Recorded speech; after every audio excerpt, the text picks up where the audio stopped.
Good afternoon.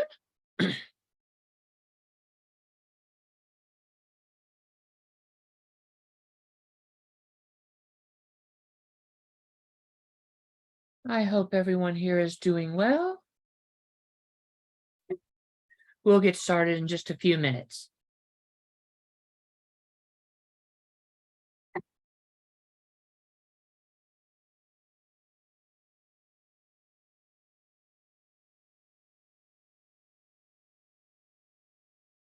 Just give some more people a chance to show up, see who makes it.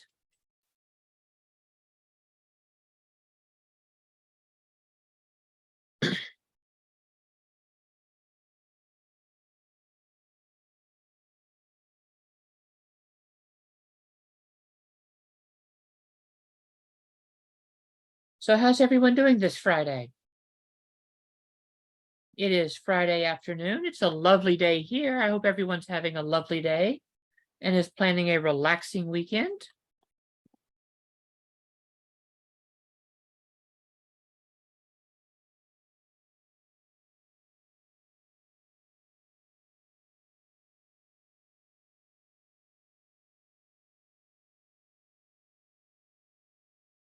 Let's just see.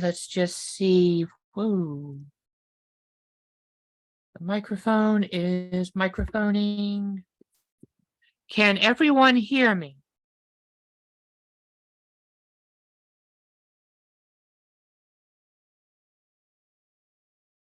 Okay, awesome. Thank you, Sierra. It just looked like on the Zoom. Thank you, guys. It looked like on the Zoom, the microphone wasn't showing that any sound was coming through. So I just wanted to make sure. Hello, everyone. It's time to get started with the Friday afternoon webinar, Surviving Your Dissertation. I am Dr. Joanna Broussard. I am a qualitative research consultant with Statistic Solutions, and we are a full-service dissertation and scholarly project consulting and editing service. We'll talk more about the services we offer at the end, but let's get started on this webinar. I hope everyone is having a lovely Friday. I do have the webinar chat up so I can see any questions you type into the chat.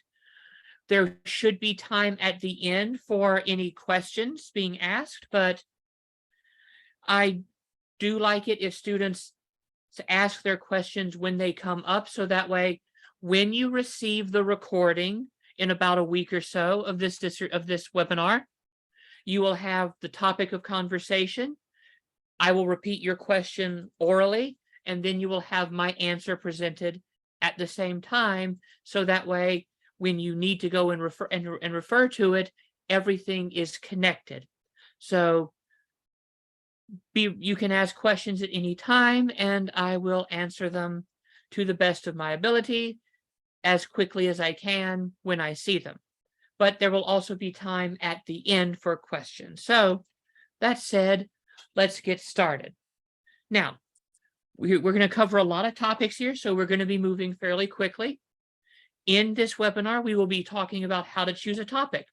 We'll be discussing what is a study, knowing what's required of you, some brief discussion on time management, some tips on staying focused, how to work with your chair, the importance of perseverance and process, how to handle stress, as well as some pro tips to help you get through the process. Because, as I'm sure you're all finding out, or if you haven't started yet, you're about to find out, writing a dissertation is a long process.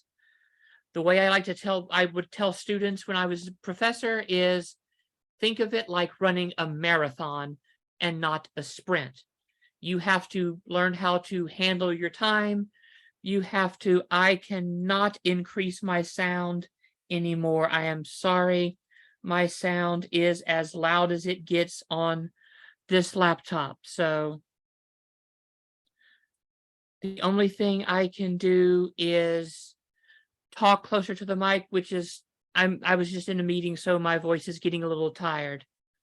So this is all that I can do. So let's talk about choosing a topic. So when you're thinking about a topic, there's a lot of stuff you could talk about, correct? You can really And now you can study anything. So how do you choose a topic? Should you choose something that you're interested in? That's always a really good idea, simply because if you choose something that interests you, it becomes a lot easier to sustain focused engagement and time management through the long and arduous process.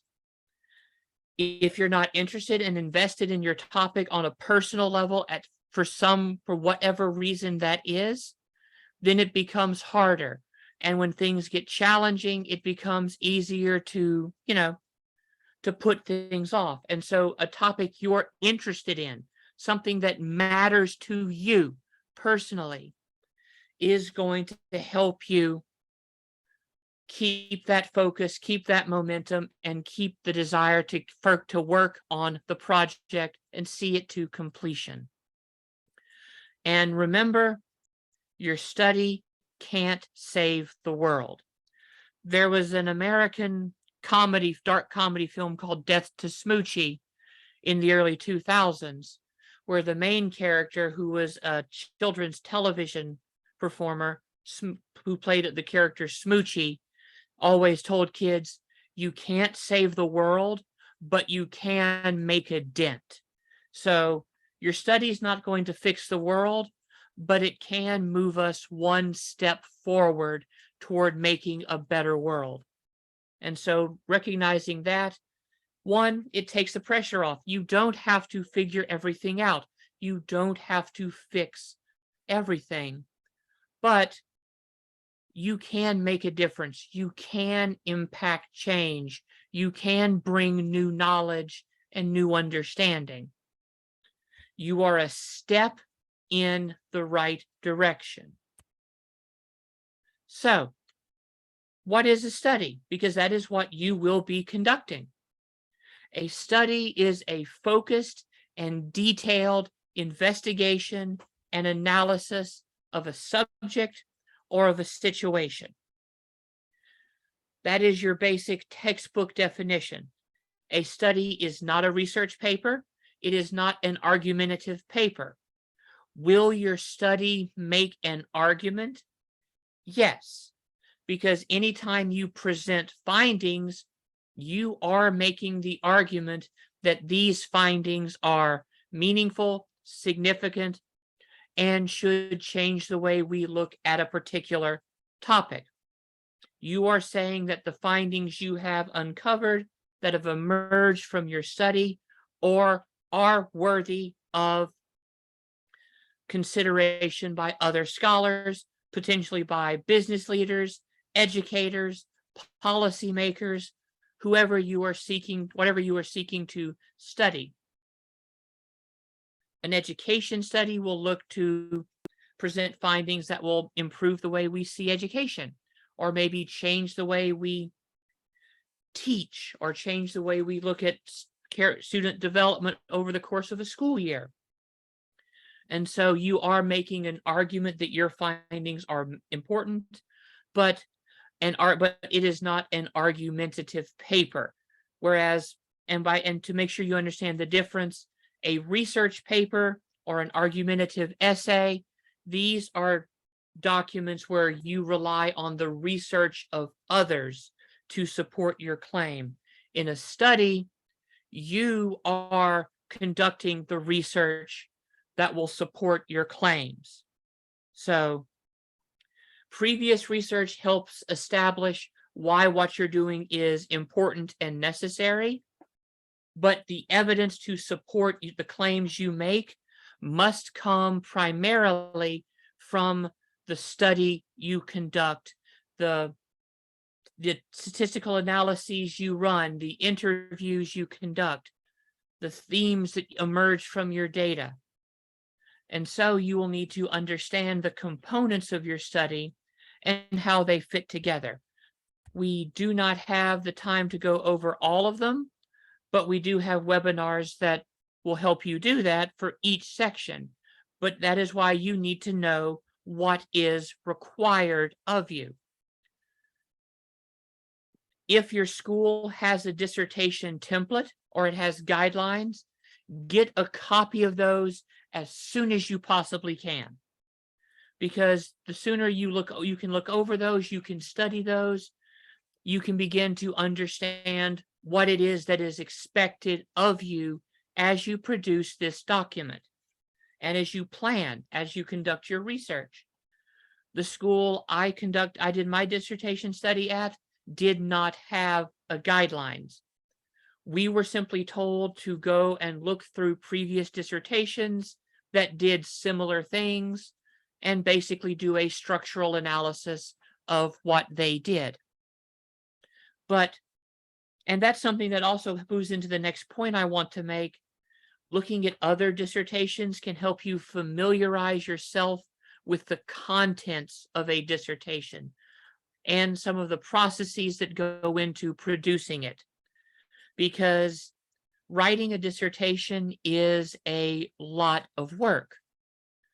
That's why not everyone does it. And so you need to know what you're getting into as early as possible so that you are prepared. And then you need to know what your role is as a learner, as a junior colleague of the academy who is learning how to be a scholar.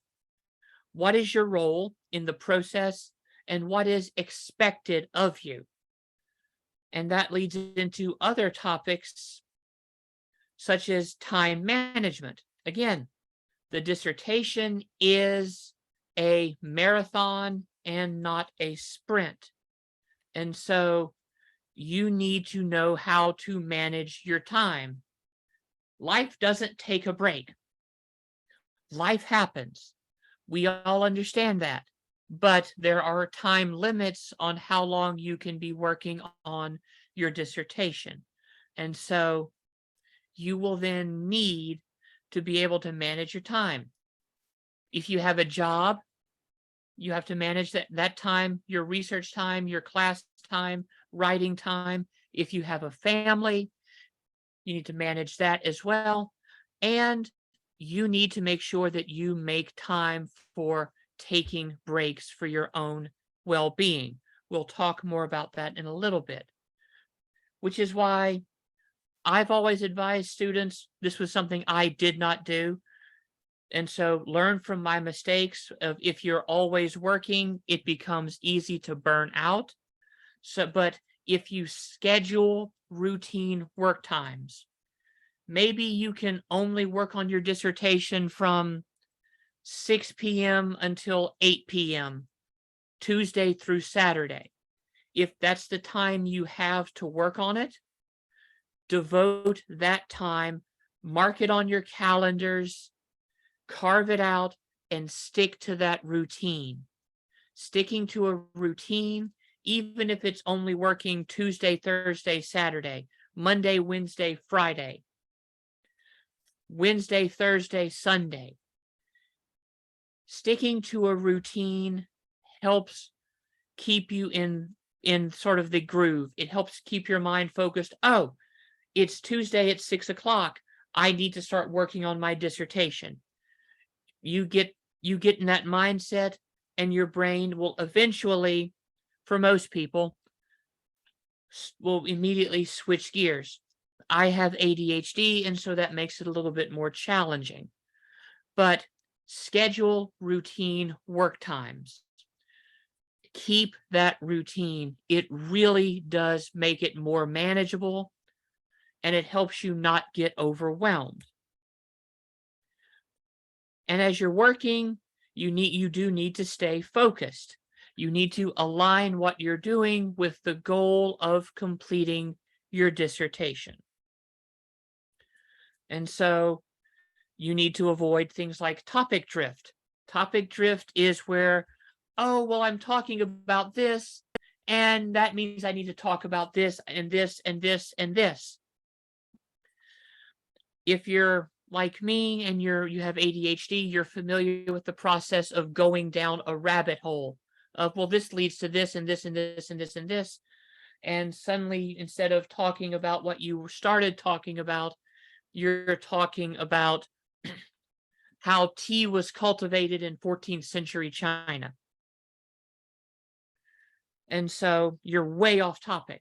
It's very easy to feel like you have to include everything.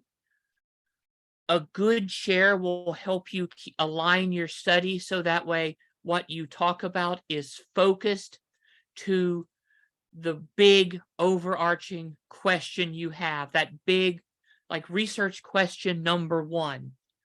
And so that is why having a clear problem statement, clear purpose, clear research questions.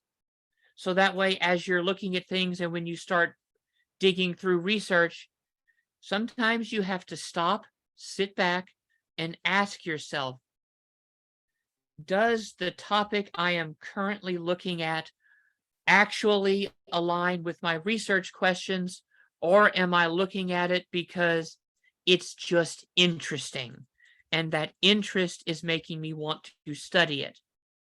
You have to work on managing your time and avoid all of these drifts, because trust me, they're very easy to go down, because someone will mention something in a study you're reading and, oh, that's kind of neat. That might be important to know about. Or I need to know everything because I don't know what people are going to ask in conference talks and in defenses. And here's the thing, you can never know every potential question. Keeping yourself focused on your topic not only helps you move through the process faster, but it helps you then go through and say, well, let me finish this and I'll get to that in a second.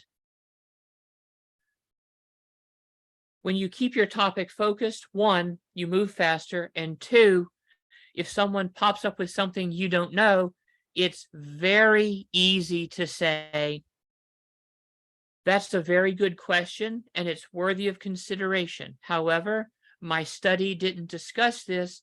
Let me get your email. I'll look into it and get back to you later.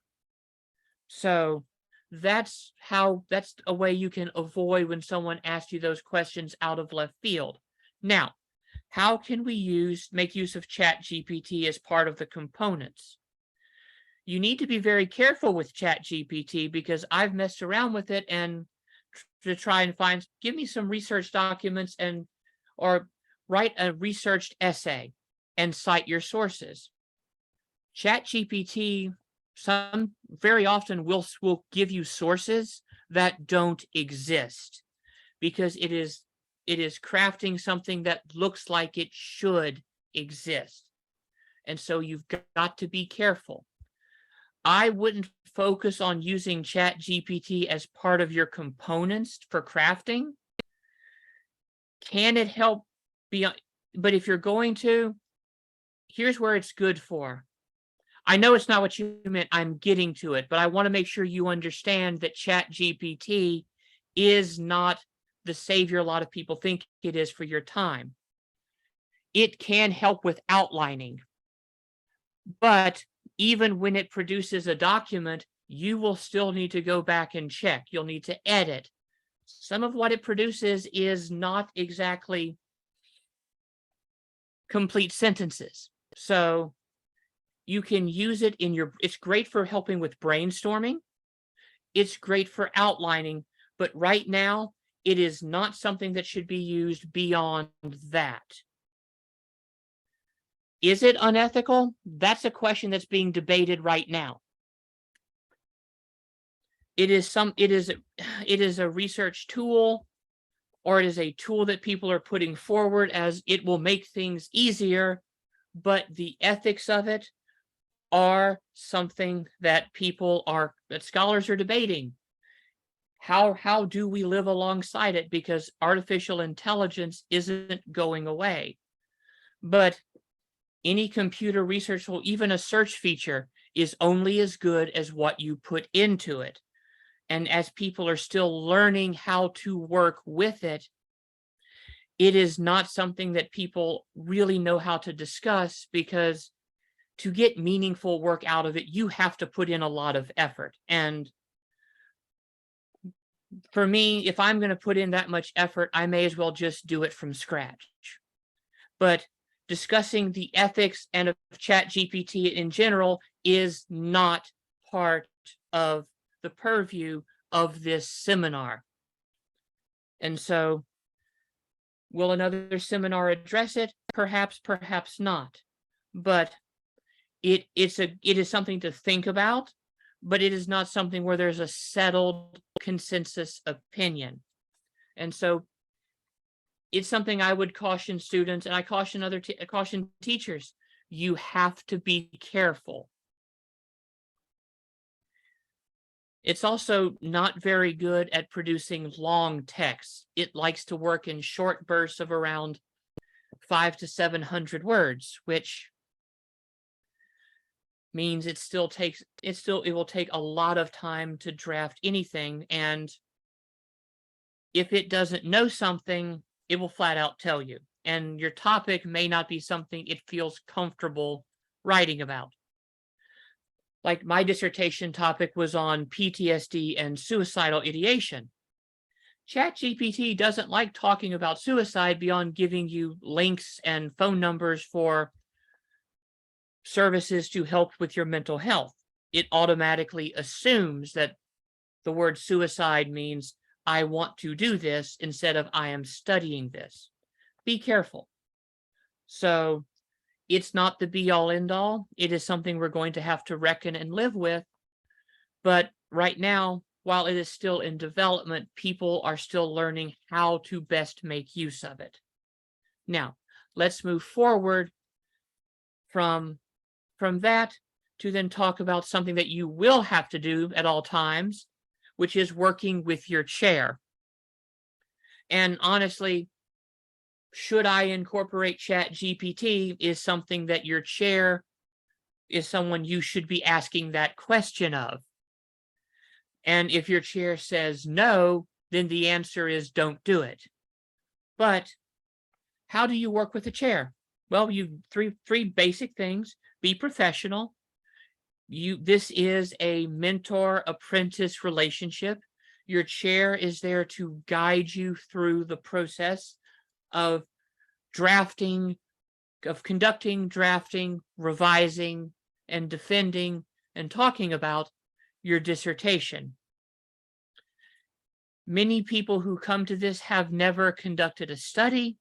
I know that most master's programs don't require any type of research like a thesis, other than, and people will just take an exam instead. That's fine. But having to write a master's thesis and conduct my own research helped prepare me for what was expected in the dissertation. But recognize that this is a professional relationship. And depending on your plans post-graduation, your chair may be someone who could introduce you to a potential employer. Your chair may be someone, and probably should be someone, from whom you seek a letter of recommendation, or you put as a reference on your CV. So you need to treat this as you would any professional relationship. You need to be respectful. This person is giving their time to guide you. And so you have to respect their time. You have to respect their opinion. You don't always have to agree, but if you disagree with a decision or with a statement or an idea, be prepared to support the reason you disagree with evidence. Respect them as a person, respect them as a scholar, respect them as a supervisor.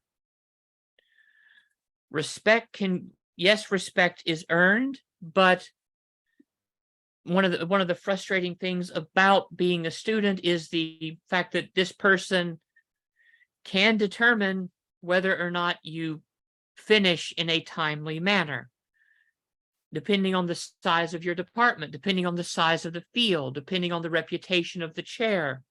All of these things can have an impact. So be respectful, be polite, be courteous, be consistent. If the chair gives you a deadline to submit certain documents, do your best to meet those deadlines with consistency. If you know you're going to be late for a meeting, send an email, send a text. If you know you're going to, if something has happened that might cause you to move more slowly and miss a deadline, communicate that with your chair. Chairs are not perfect. Chairs sometimes forget to reciprocate these things. It is unfortunate, but you cannot control the way your chair behaves. You can only control the way you behave and the way you act.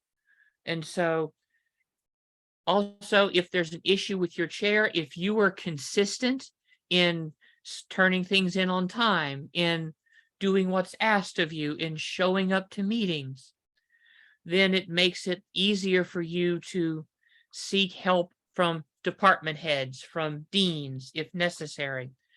Let's hope it isn't, because that's an unpleasant process to go through. But consistency is the key. And thinking of knowing what's expected of you, it always helps to ask your chair what they're looking for, how much time they have.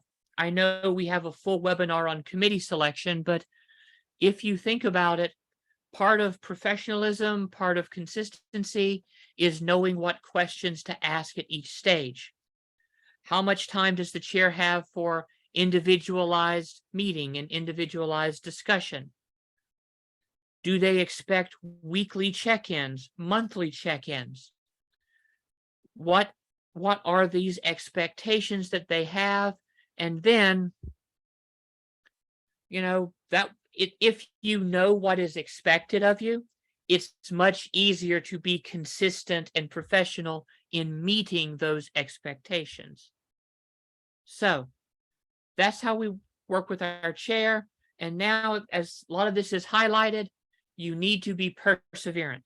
You need to persevere through the process, because it is a recursive process. It is not, hey, I wrote this, here, I'm done, like a seminar paper that is submitted on the last day of class. This is a more professional process of draft, receive feedback, revise, resubmit. It is how journal articles often go down. It is how books, if you ever get a book deal for your research, which I hope you would, the book is here's my manuscript. Okay, the editor and the reviewers say, make these changes. You go back and you make the changes and you resubmit until everyone is happy with the product. A dissertation is document by committee. It is not simply what you know your study to be. It is what it has to be to fit into the genre strictures of dissertation in your field. So understand that it is a recursive process. You go back and forth submitting and getting feedback. The purpose of comments are to help align the dissertation, hopefully with what it needs to be the best research document it can be, to align it with the format of the school, of the college, of the department, of the field, of the method, to make sure that everything is in alignment, to make sure that everything is stated the way it needs to be stated, to make sure that nothing is forgotten, to make sure that anyone who reads your study afterwards can understand what you did, how you did it, why you made those choices, what the findings were, and how those findings connect to explain and flesh out the questions you had, which leads to how does this move us forward in understanding the subject and the particular problem. Comments are there, for the most part, they're there to make your work better, but you do need to consider sometimes your committee members will disagree on what you should be doing. And that's why being able to talk to them, being able to talk to your chair, being familiar with the research process and your study, knowing what you do and understanding it deeply. Sometimes you may see a comment and go, I see what this person is saying, but I don't think that I need to make this change. I don't think this change will benefit my study and my dissertation. It's okay, as I've said previously, to disagree, but be prepared to defend and explain that disagreement by providing evidence, by citing sources if necessary. Scholars like to argue in the classical sense of forensic debating, where you go back and forth, thesis, antithesis, synthesis. And sometimes if you have that discussion with a piece of feedback that you disagree with, your mind might get changed and you'll see the understanding. The person's mind might get changed and they'll see your point of view. Maybe you'll find that there's a little give and take on both sides and something new will be produced that gets both them what they want and you what you want. And so see it as a process of negotiation and renegotiation with a panel of experts who are helping you learn how to do this thing we do in the academy, which is study and conduct research in professional, ethical ways. So we've done through that. Let's talk about the big thing that worries us all: stress. Dissertation process is stressful, right? And I know it is easy to say, hey, it's stressful and you need to work on relieving that stress. Staying engaged with your study can reduce stress simply by, well, I know what's going on. I know what I mean. I know where things are. I have a plan. When you can reduce the things that you are uncertain about, when you can reduce those variables that are just those, I don't know, that reduces stress and anxiety. There will be things you cannot control in the process. And it's easier to say, ignore the things you can't control, focus on what you can, but that is the summation of what being engaged offers you. But more importantly, find stress relief strategies that work for you. Taking a day off every week, taking 2 days off, just to decompress, to binge your favorite comfort show, to play your favorite comfort video game, whether that be Stardew Valley or, for me, it was the first Dark Souls. I know that's a strange comfort game, but it was comforting, I promise you. But find that thing that comforts you. Go on to exercise. Eat your favorite childhood meal. Spend time with friends and family. Spend time alone. Go for a hike. Go cycling. Spend time with your pets. If you have cats, annoy/snuggle them. If you have dogs or rabbits or other animals, take them to play with them, pet them, take your dog to the dog park. Do something that reminds you that there are wonderful things that you're engaged in that aren't connected to this major, major project. It's important to finish in a timely manner, but if you don't mitigate and relieve the stress, burnout is going to happen, and that is a major source of people walking away right as they're about to cross over that hill. And so I will now leave you with a few tips to help you get through the process. Keep track of any reference that you think might be important early while you're taking classes. Find sources in your class research that might be helpful to you. Keep a record of them. Another thing, we don't mention here that I connect to that is any class paper, try to make it build toward your dissertation so that you're working on sections or ideas early on. Keep track of your references throughout the process. Microsoft Word has a reference tracking function, which can be helpful. It takes a long time to set things up, but it's very helpful once it's in place. Keep an annotated bibliography. Know where all of your sources are that you're using, what they say. These things can help make it easier to find what you're talking about and to move forward. If you can use two monitors, use two monitors.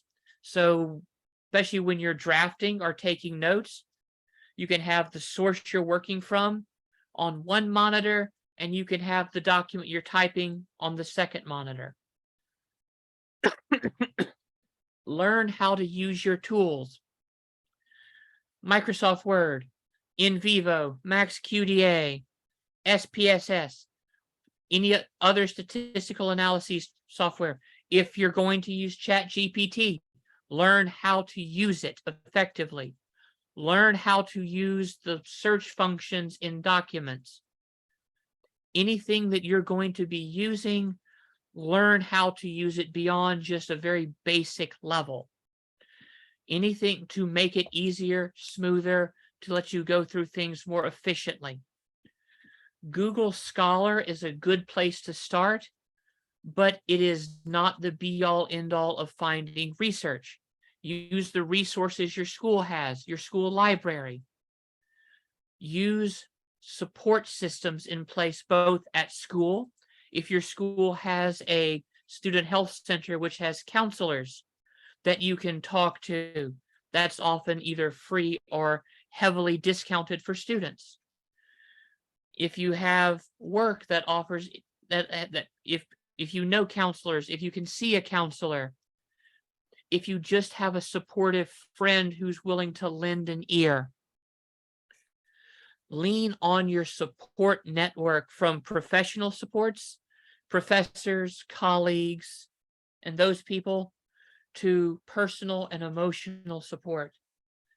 Isolating yourself does not help you advance. So stay connected to your support. Take breaks. I know we're told you should always be writing, write every day.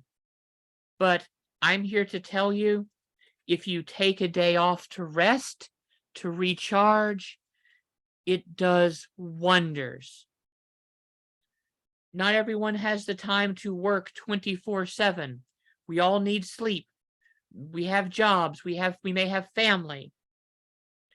I made the mistake of, planning my wedding while I wrote my dissertation. I don't advise doing those two things at the same time. But somehow I survived, and my marriage has survived and flourished. But the last tip I want to leave you, if you don't know something, look it up. Whether that be asking someone who knows, like your chair, asking a counselor, asking someone who's an expert in time management or organization, asking the librarian at your school. Sometimes you can get some amazing results just asking Google questions. Again, be wary of anything and make sure you verify the information you're given. But if you don't know something, ask, search for it, look up things that you don't know. There is, unless it is something completely new, which is very rare in the dissertation process, there is someone who has had this question, who's had the same concern, who has had the same fear or anxiety that you have. And someone can help and guide you through the process. Your chair should be the person you should be a person you can go to with questions and concerns. But it always helps if you can go, hey, I'm curious about this, or this doesn't make sense. I looked at these dissertations, they did it this way. I looked at these, they did it this way. What should I do? There seem to be two ways to approach this part of it. What do you think would be the best way to handle this? If you sometimes you do have to go to your chair, or you do have to go to your support system empty-handed and say, look, I just don't know. I am lost. I just don't know what to do next. But if you can show that you have looked it up, that you've searched, that you've done something, this is something that often really makes it easier to get people to go, okay, they're trying, they're working, I can see progress, even if what we had hoped for isn't where we are. But don't be ashamed to ask questions. That's really what I'm getting at with this last bit. You can't be expected to know everything. No one expects that of you. And I know it can be hard to seek out support and ask questions when you don't know something, especially if you're that person who has always been seen as gifted or intelligent, or, well, I know I've always been gotten good grades. Why don't I understand this? This is something that not everyone knows how to do. A dissertation is a major project.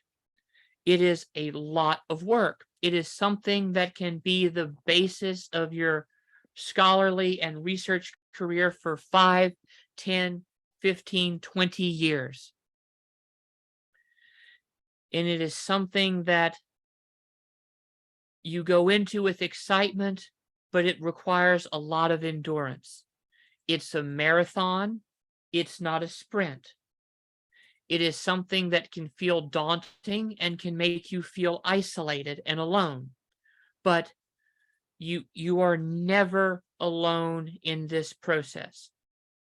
Other students have gone through it. Your chair has gone through it. Your committee has gone through it.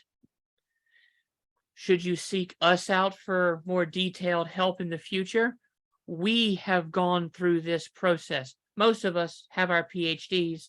Some of us are currently working on them. Others all have master's degrees and who have conducted research. So there are people who can help you every step of the way. Please don't feel ashamed to reach out and ask for help. It's something that at some point all of us need from time to time. And so help gets us through. Community gets us through the process. Isolation only increases anxiety and stress, and that can lead to burnout, and that can lead to not finishing. And I'm here to tell you, you can finish. It's a lot of work, but you can do it. It takes dedication, it takes planning, and it takes persistence. Don't give up on the process. Don't give up on yourself, because if you give up on yourself, that's harder to come back from. And so, if you need additional support, I would like to remind you that Statistics Solutions is a full-service dissertation consulting company providing graduate students timely editorial support for their dissertations and other scholarly projects, including but not limited to journal articles. For more information about our services and to receive a complimentary 30-minute consultation that is available between Monday and Friday from 9 to 5 Eastern U.S. time, please contact Janine Glace at janine@statisticsolutions.com. I know Sierra will be providing all of that in the chat in a second, but I want to make sure you understand we can help from the point of topic development all the way through to preparing for your final defense. And then we can help you if you need help turning it into an article. So we have experts who are trained, skilled, and helpful, and ready to assist with whatever your needs are if you come to us for any help at any stage in the process. If you contact Janine, she will be able to give you a detailed breakdown on services and on price, should you need that. We do offer, as you can see, several free dissertation resources and other webinars. You are quite welcome. So we are about to finish. Last thing I want to mention, again, it is Friday, everyone, unless you're so far ahead of me that it's already Saturday morning, but it is Friday here. The weekend is about to start. If at all possible, take the weekend off. Rest, relax. You are human. You deserve to rest. Your body needs to rest. If you don't schedule time for rest, your body will make you schedule it at the most inconvenient time. You are also welcome. We have a few minutes. Do we have any final questions?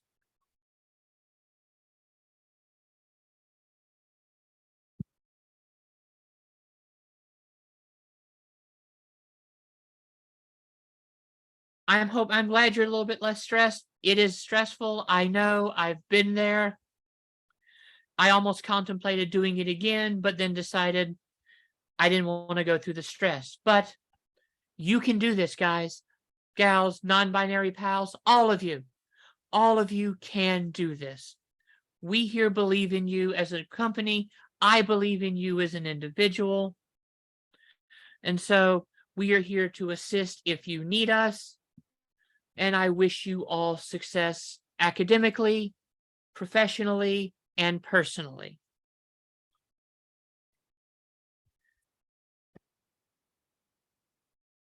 Okay, last call for questions. Questions going once. Questions going twice. Questions going thrice. I will stop the share. Do remember, within a week or two, you will receive a copy of this webinar recording, so that way you have it for your records. And you can then go forward and you can use this to help in the future as you need it. If you remember and nothing else, this is what I want you to remember. You can do this. It's a long process, but you can succeed if you plan and if you prepare, and most importantly, schedule time for resting.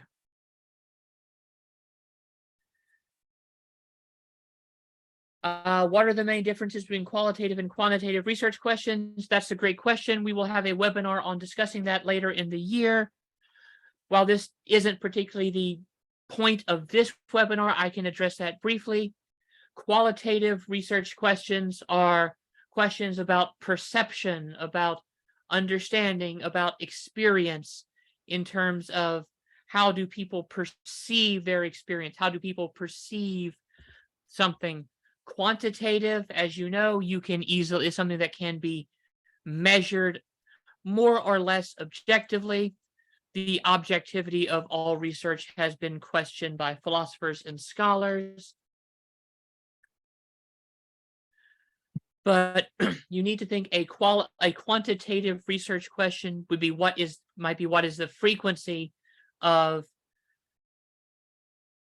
people who participate in a program, in an educational program, graduating with honors, whereas a qualitative question would be, how do people who have gone through this educational program perceive its impact on their educational development? So for those who need other help, we do. That will depend upon your study. And I do not mean that. Is it compulsory for one to do both in a study? That depends on your study and what you want to get out of it. So keep that. So there is nothing set in stone unless you are doing a qualitative study, then you will do qualitative questions. If you are doing a quantitative study, you will use quantitative questions. A mixed method study will use both. So that said, we are running low on time, and after my last meeting in this, my voice is giving out on me. So guys, gals, non-binary pals, students, scholars of all ages and persuasions, I bid you a lovely weekend, and I wish you success in your future. Have a great and wonderful day.